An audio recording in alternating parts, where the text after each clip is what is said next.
the farmer who learned to work smart. Do you ever feel like you're pouring every ounce of energy into your work, yet somehow falling short? You arrive early, leave late, sacrifice sleep and time with loved ones, while others seem to achieve more with far less effort. If you've wondered why relentless hard work doesn't always translate to success, this story might change your perspective. Thomas's struggle. Thomas was a dedicated farmer who inherited a 10-acre plot from his father. He believed deeply in one principle: hard work conquers all.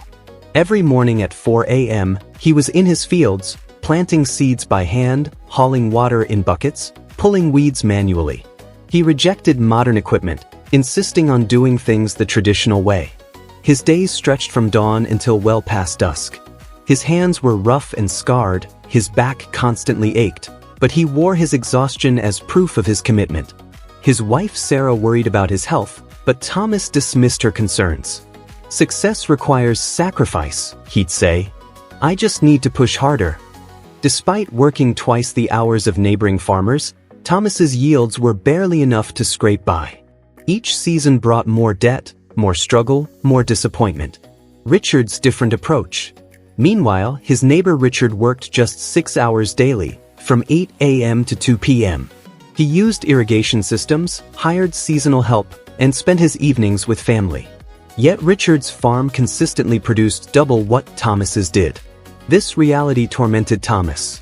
How could someone working half the time achieve twice the results? The breaking point. When drought struck the valley, Thomas doubled down on his approach. He woke at 3 a.m. instead of 4, making 50 trips daily to a distant well.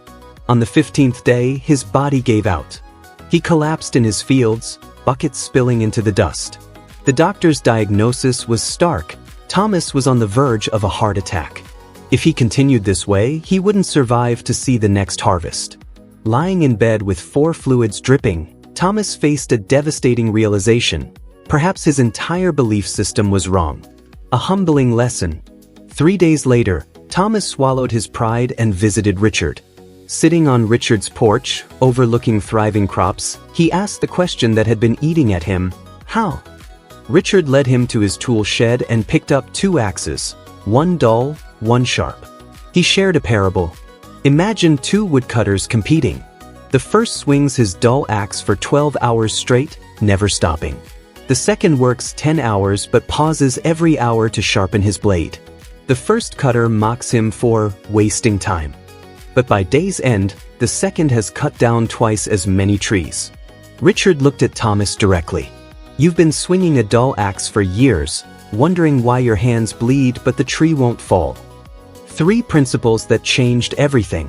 Richard walked Thomas through his farm, explaining his philosophy. 1. Systems over effort. "I don't haul water. My drip irrigation system delivers it directly to the roots with 0 waste. It cost money up front, but now it works while I sleep.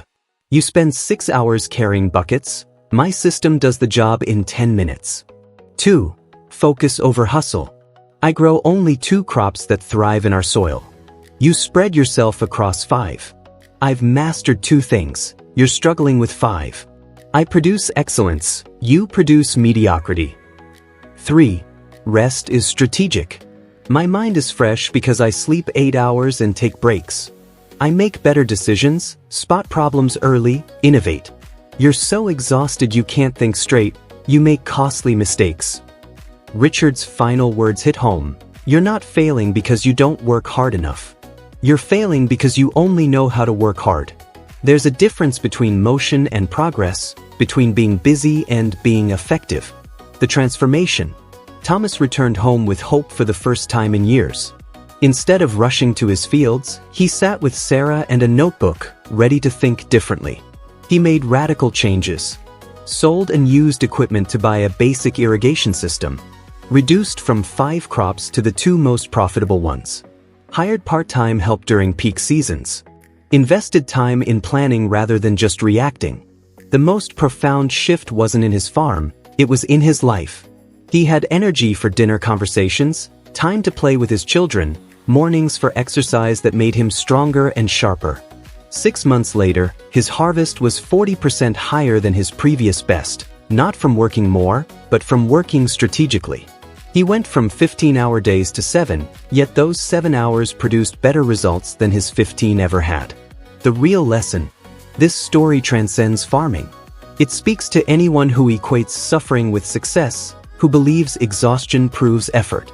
Here's the truth. Hard work is necessary but not sufficient.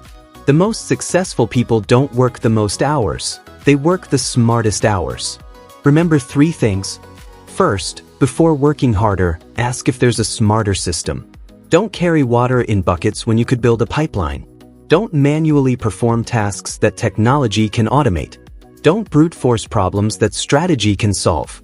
Second, focus beats hustle. Stop trying to do everything. Choose 2 or 3 high-value activities and become excellent at those. Mastery in a few areas beats mediocrity in many. Third, rest isn't the opposite of productivity, it's part of it. Exhausted minds make expensive mistakes. Rested minds spot opportunities. You cannot think strategically when running on empty. Your challenge. Look at your work this week. Identify the task consuming most of your time. Ask yourself, is there a smarter way? A system to build? A tool to use? Someone to delegate to? Take one afternoon to implement a better system instead of just grinding harder.